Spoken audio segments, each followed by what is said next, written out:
અમરેલીના લાઠીમાં મુખ્યમંત્રીએ સરોવરનું નિરીક્ષણ કર્યું। સીએમ સાથે પદ્મશ્રી સબજી ઢોળકિયા એમએલએ પણ ઉપસ્થિત રહ્યા।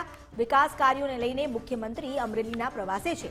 અમરેલીમાં મોડર્ન એસટી બસ સ્ટેન્ડનું લોકાર્પણ કરશે। જો કે તે પહેલા તેમણે સરોવરનું પણ નિરીક્ષણ કર્યું અને વિકાસ કાર્યનો જાયજો લીધો। તેની નિરીક્ષણ કરીને અધિકારીઓ પાસેથી માહિતી પણ મેળવી।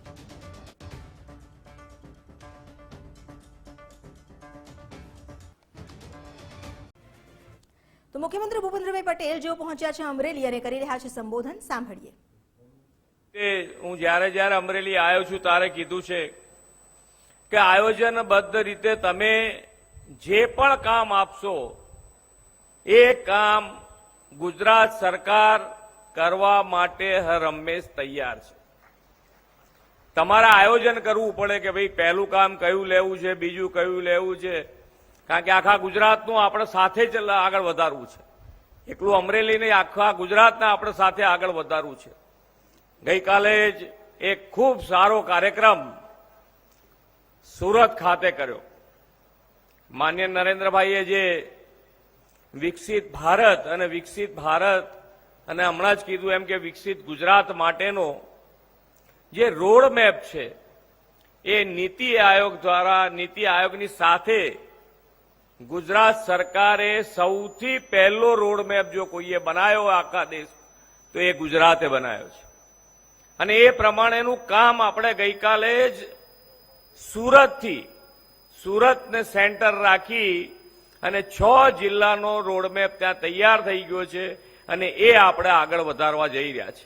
ए रोड मेप थकी सौथी वधारे मोटुं योगदान गुजरातना आगळ वधारवामां जो कोई आपी शके एम होय तो ए सूरत है ने सूरतनी आजूबाजूना जिल्ला है। प्रवासन होई सके, इंडस्ट्रीज आई सके छे, एज्युकेशन आई सके छे, नवीन आधुनिक खेती आई सके छे। दरेके दरेक सेक्टर में केवी रीते आगळ वधी शकाय अने 2047 सुधी आपणे जे विकसित भारत अने विकसित भारत माटे विकसित गुजरातनुं जे लक्ष्य छे ए पूरुं करवा माटेनी आपणी तैयारी छे। आप सौ जाणो छो के अमरेली अने अमरेली में जे 2-3 वस्तु जोई तमे अत्यारे, एक तो आ बस स्पॉट ज्यां आपणे बैठा छीए अत्यारे, ए बस स्पॉट कदाच मारी दृष्टिए तैयार थवामां थोड़ुं लेट थयुं छे, पण कोविडना कारणे मैं पूछ्युं, कोविडना कारणे 2 वर्ष थोड़ा बगड्या पण खूब सरस रीते आ बस स्पॉट तैयार थई गयुं छे अने जेटलुं बने एटलुं त्यारथी चालू करवाना छो। अहींयाथी नवा આજથી ચાલુ બસ અહીંયા આવશે હવે તો ભાઈ આજથી જ શરૂ કરી દેવાના છે। અહીંયાથી તમારે હવે બધી સુવિધા મળવાની શરૂ થઈ જશે।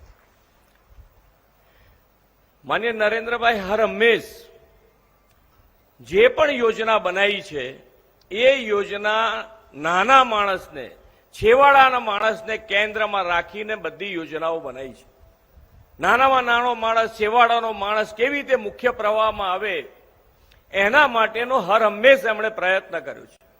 આ બસ સ્પોટ માટે પણ એમનો વિચાર એવો હતો કે જે ફ્લાઇટમાં મુસાફરી કરે છે, હવાઈ મુસાફરી કરે છે, એને જે સુવિધા મળે એ સુવિધા, એ જ પ્રકારની સુવિધા મારા નાનામાં નાના માણસને, સામાન્ય માણસને, ખેડૂતને પણ મળે અને એ વિચારના આધારે આ બસ સ્પોટ બનાવવાની શરૂઆત થઈ છે।